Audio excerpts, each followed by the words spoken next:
25.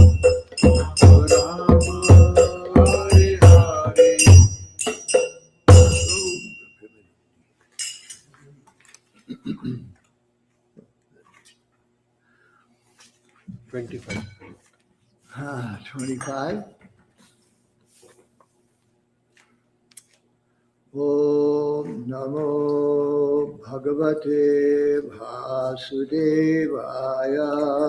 Om Namo Bhagavate Vasudevaya. Om Namo Bhagavate Vasudevaya. Om Namo Bhagavate Vasudevaya. Om Namo Bhagavate Vasudevaya. Om Namo Bhagavate Vasudevaya.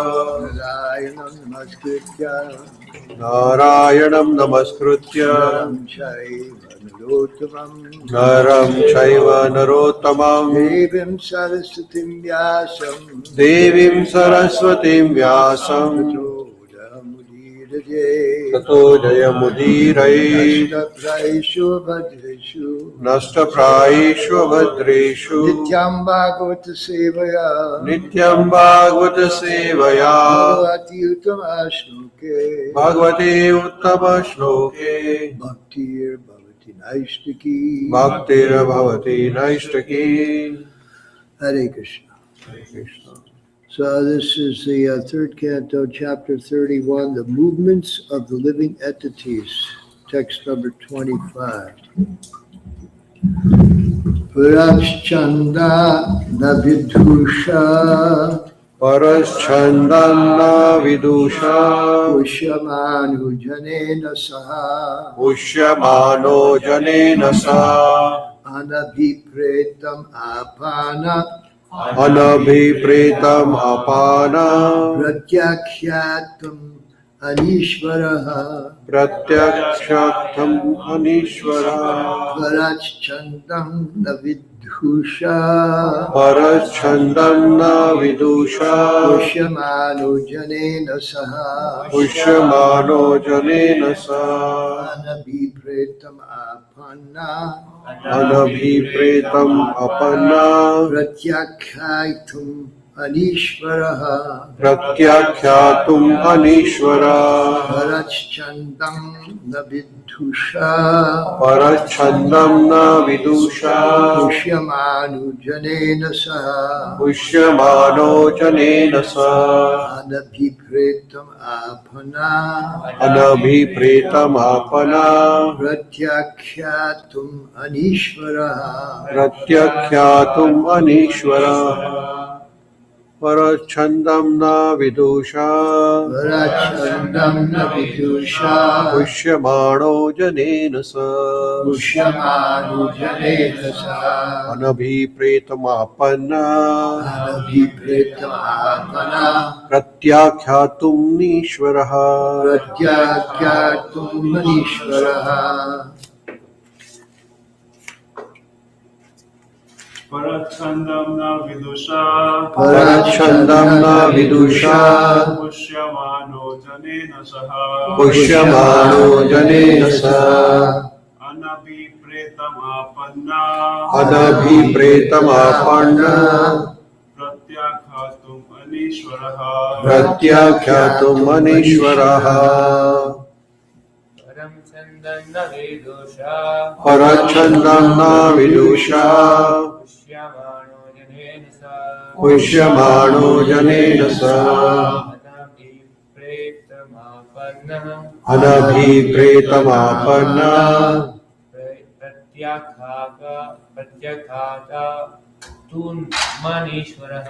Pratyakhatum Anishvaraha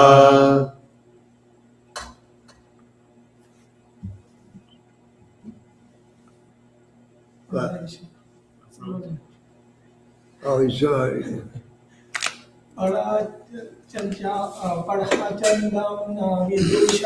Parachandam na Vidusha Pushyamano Janena Sa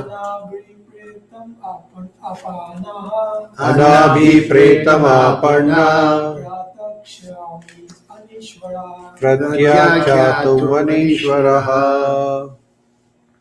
Parachandam, Parachandam, the desire of another.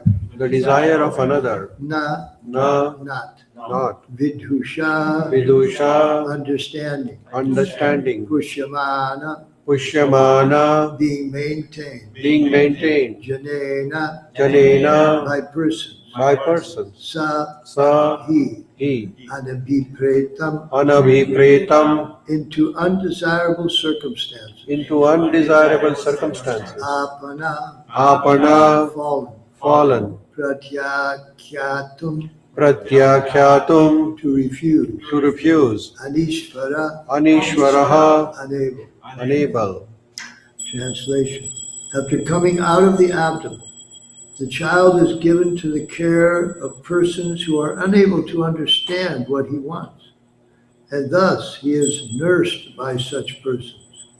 Unable to refuse whatever is given to him, he falls into undesirable circumstances. Please repeat. After coming out of the abdomen, After coming out of the abdomen, the child is given the child is given to the care of persons to the care of persons who are unable to understand who are unable to understand what he wants, what he wants. and thus he is nursed And thus he is nursed by such persons. by such persons, Unable to refuse unable to refuse whatever is given to him, whatever is given to he him. falls into undesirable circumstances. He falls into undesirable circumstances. Report by Srila Prabhupada. Within the abdomen of the mother, the nourishment of the child was being carried on by nature's own arrangement. The atmosphere within the abdomen was not at all pleasing, but as far as the child's feeding was concerned, it was being properly done by the laws of nature. But upon coming out of the abdomen, the child falls into a different atmosphere. He wants to eat one thing, but something else is given to him, because no one knows his actual demand, and he cannot refuse the undesirables given to him. Sometimes the child cries for the mother's breast, but because the nurse thinks that it is due to pain within his stomach that he is crying, she supplies him some bitter medicine. The child does not want it, but he cannot refuse it. He is put in a very awkward circumstance, and the suffering continues.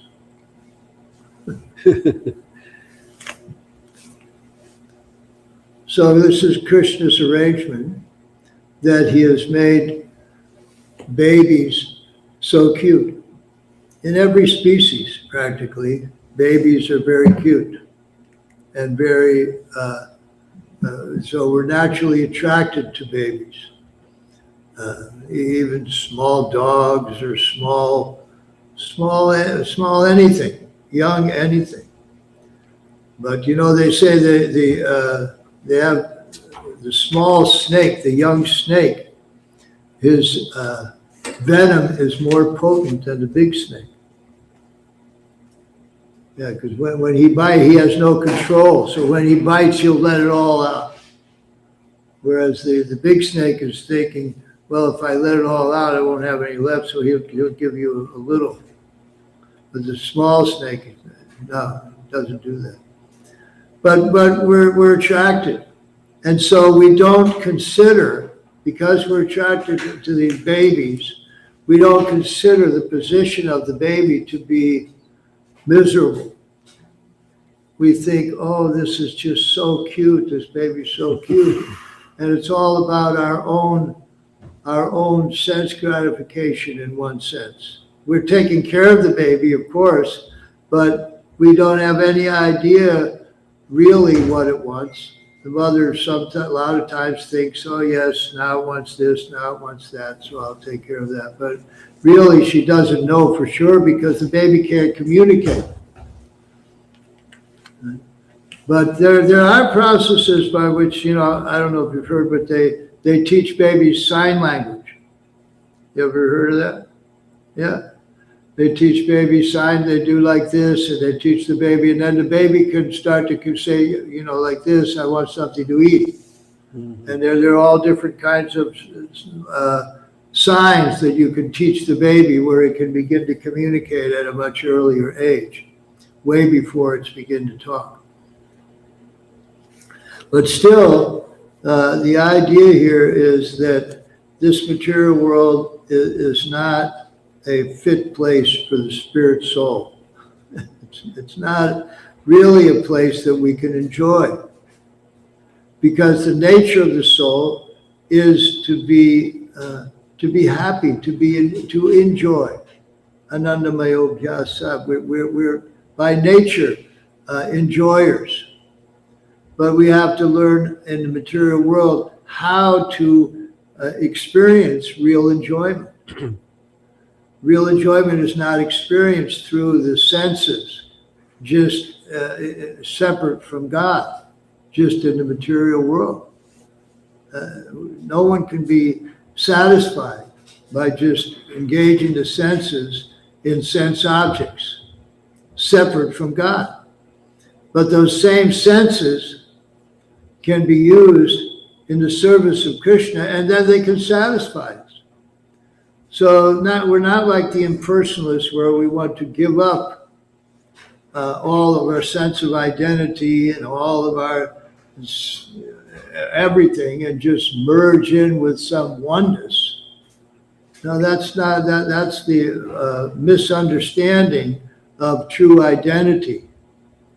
Thinking that because we identify ourselves with this body, that's and that causes us suffering.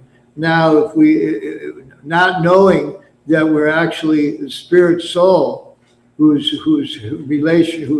natural position is to have loving relationship with God, then we just want to get rid of that false ego, that false sense of any sense of identity, because we're thinking a sense of identity causes pain and causes suffering. That's the impersonalist mentality, the impersonalist situation.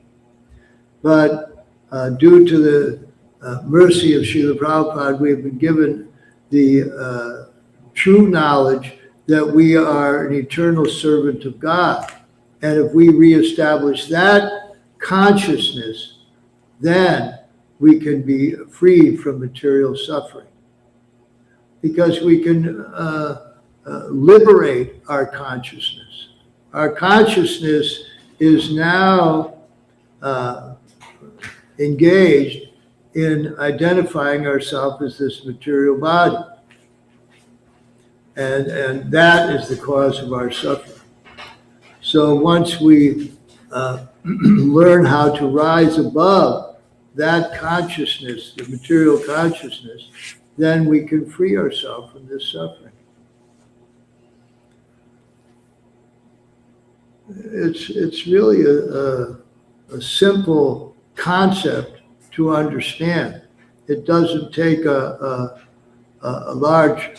real large brain. It just takes some humility to understand our situation. Naturally, because we've been in this material world since time immemorial, as Prabhupada says, there are 8,400,000 species of life, and we've been through so many of them, if not all of them, to come to this human form of life. So now, in the human form of life, which is rare amongst 8,400,000 species, because there's only about 400,000 different species of human. And so here we are in this rare Durlabha Manava Janma, this rare human birth. So what are we going to do with it? What will we do with this birth? That's the question of life. How will we engage ourselves in this material world? Will we just work for to achieve sense gratification, or will we engage in order to satisfy the Supreme Personality of God? And Srimad Bhagavatam is teaching us that. Even this verse and this purport, although it's just speaking about the child in the womb, and then the child gets out of the womb and it can't communicate, so the mother's feeding it this and that. And even it says in the womb is not a very pleasant place for the child, because the mother eats certain things that burn the child, and it's packed up in this womb, and it can't experience anything. It's dark, and it's living in liquid, and but still, this is meant to give us some push towards reality. Reality is our nature as a spirit soul, servant of Krishna. So we're already acting, we're already doing so many things. But things that are not in relation to Krishna, they bind us to this material world. They continue to bind us in a material way. Whereas actions in relation to Krishna free us from the material bondage. Even though we may be in this material world, we can be not of it. Right? Prabhupada always gives the example of the lotus flower that grows in the swampy, very dirty place. There was a small lake in the city of Los Angeles where we used to go get lotus flowers before. And you could see it was just a swampy, dirty place, all muddy and everything, but the lotus flowers would grow there. And they didn't appear to be touched by all the dirt and the mud. They're very beautiful. That's why we went to pick them and offer them to Krishna. So that can be our situation. But we have to apply the knowledge. That's called jnana, means knowledge, but vijnana means you apply that knowledge, you engage that knowledge. And that's Krishna consciousness, engaging knowledge. Bhagavad Gita, Srimad Bhagavatam, it's all giving us knowledge. And what does knowledge mean? Knowledge means to understand the difference between God and ourself. God is Krishna and ourself. God is the Supreme Personality of God, and no one's equal to or greater than him. And we are part and parcel of God. We are meant to serve God. And by that service to God, we become satisfied. Just as the putting water on the root of a tree satisfies all the parts of the tree. Or feeding the stomach satisfies the whole body, even down to the toes. It makes the toenails grow, and the fingernails grow, and the hair grow. All the extremities are nourished and satisfied by just feeding the stomach.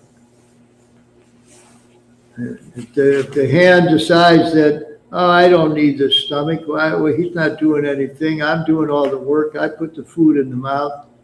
Or the feet decide, I don't need to serve the body, serve the stomach. I go to the store, I do this and do that. We'll go on strike. Right? What if the hands and feet went on strike? What would happen to them? They wouldn't be able to function because they wouldn't get any nourishment. Their whole purpose is to feed the stomach, to work for the stomach, because that's where all the nourishment comes from. So that's us. We are meant to serve God. And by that service to God, we become satisfied. We become nourished. And our consciousness grows. And our consciousness transcends this material world. So this is the whole idea of a temple here. Is why did Prabhupada create these temples? Because he wanted a place where people could get together and serve Krishna. And in this day and age, in this Kali Yuga, what is the main service? Is chanting Hare Krishna. Because chanting Hare Krishna cleanses the heart of all of these dust accumulated for years together, as we read every day in the Shikshastika prayers. Yeah, all the dust accumulated for you. What is that dust? Material desires. So we chant Hare Krishna and we cleanse away these material. We don't cleanse away desires. What we do really, we transform those desires into our real desire, which is to serve Krishna. And so when we go about life, we're thinking of Krishna. And we're thinking how we can please Krishna by our activities, by each and every activity. Ahoitukiya patiyata, it says in the Srimad Bhagavatam, when our devotional service is perfect, when it's unmotivated. In other words, we're not doing it for anything on our own, of our own. We're just doing it to satisfy Krishna. And it's uninterrupted. We're always doing it. That's when we can know that we're perfecting our devotional service. So this is Srimad Bhagavatam giving us an insight that's really not there in the material world. People in the material world, they don't like to talk about these things because birth is taking birth is such a glorious thing. Oh, we've given birth to this wonderful child and everything. But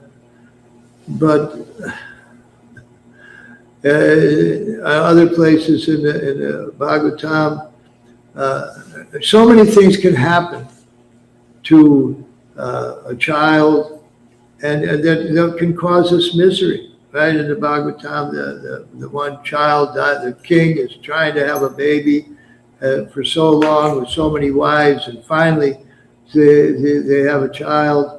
And it's a boy, and he loves the boy, and he's doting over the boy, but then the other wives become envious, and they poison him.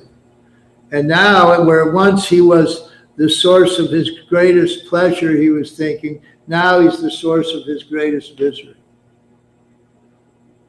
So, but it's not that we, in Krishna consciousness, these things can take place and they can be blissful. But always remember that in the material world, anything can happen and we have to be ready for it. Because this is the material world, and as they say, they have Murphy's Law in the material world. You know what Murphy's Law is?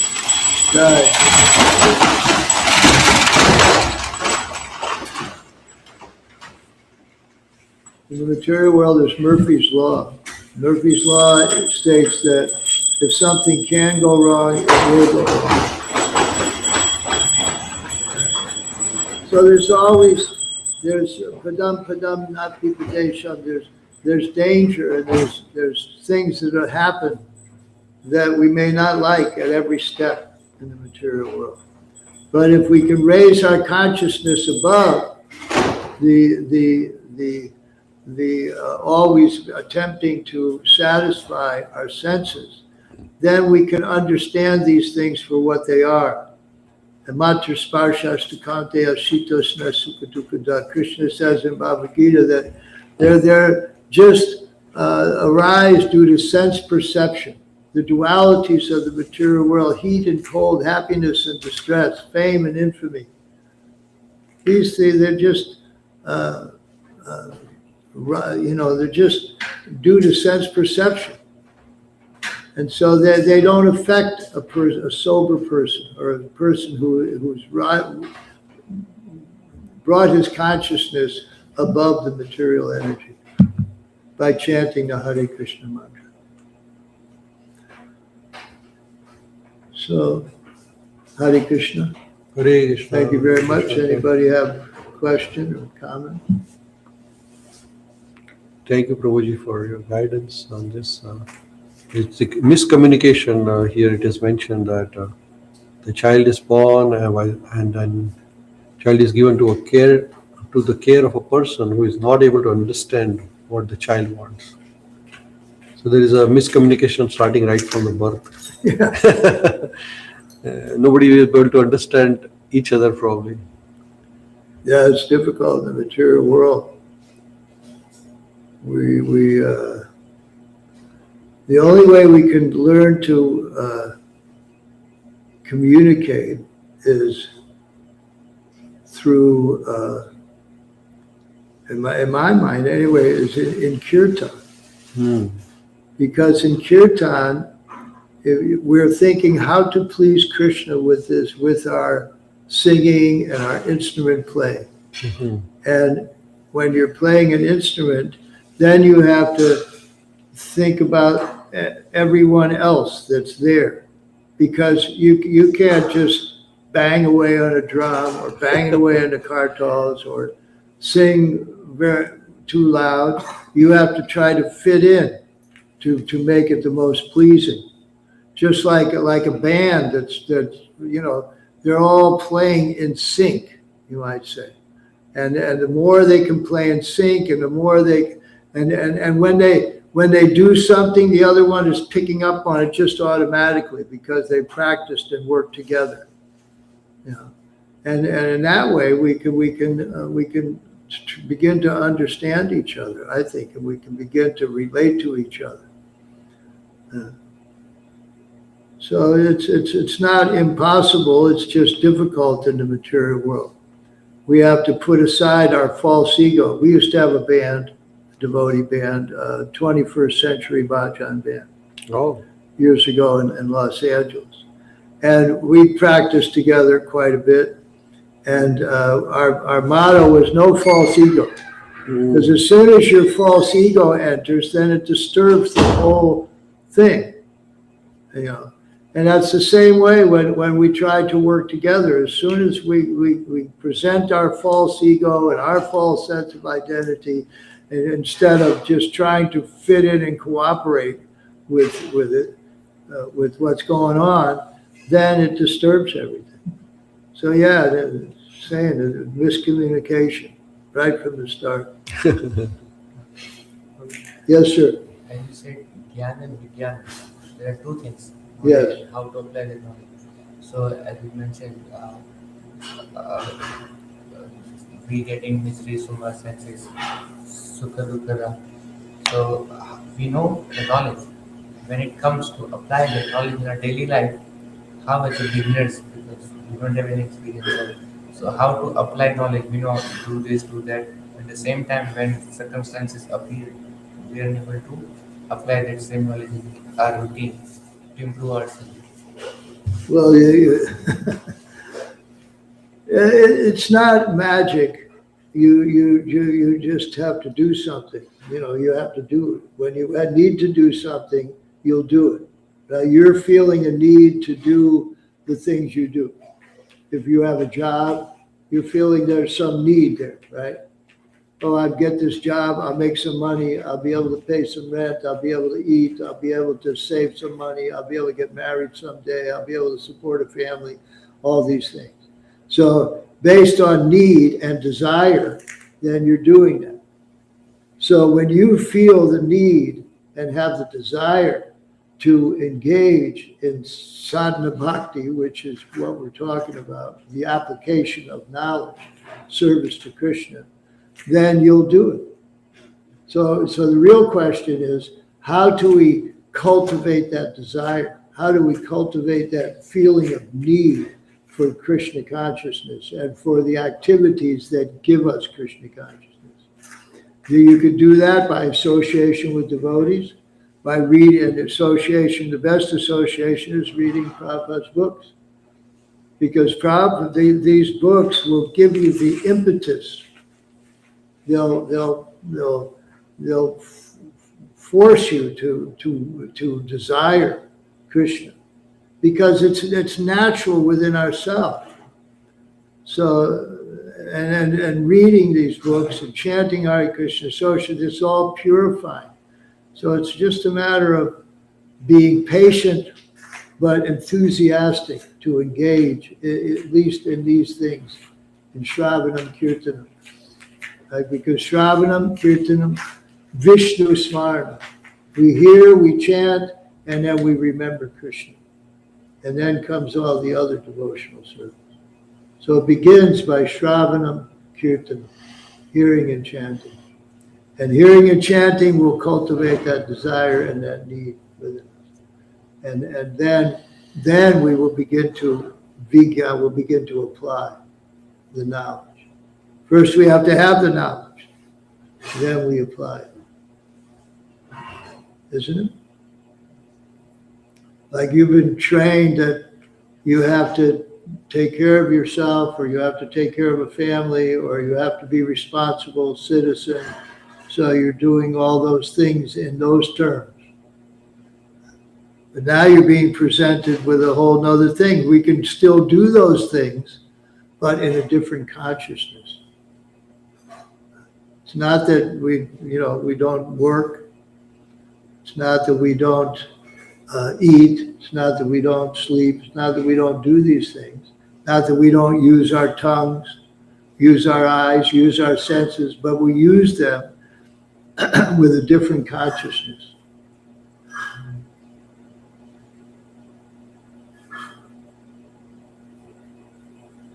Anything else? Hare Krishna. Thank you very Hare Krishna, much. Prabhu. Thank you.